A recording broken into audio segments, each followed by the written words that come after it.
mən o xanıma dəfələrlə dedim ki, 18 və 19 yaşını gözlə.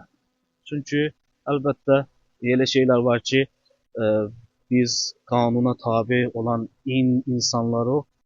Mən o xanıma dəfələrlə dedim ki, 18 və 19 yaşının olmağını gözlə, səbirli ol, inşallah olacaq.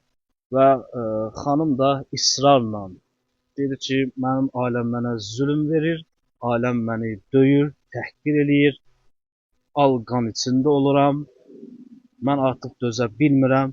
Əlbəttə, hər bir insanın qəlbində mərhəmət hissi varsa, o insandır.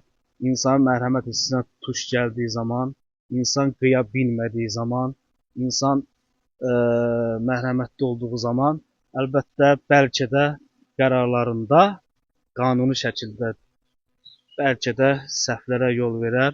Amma onu deyim ki, xanımın 17 yaş olmağına bir ay yarım qalıb.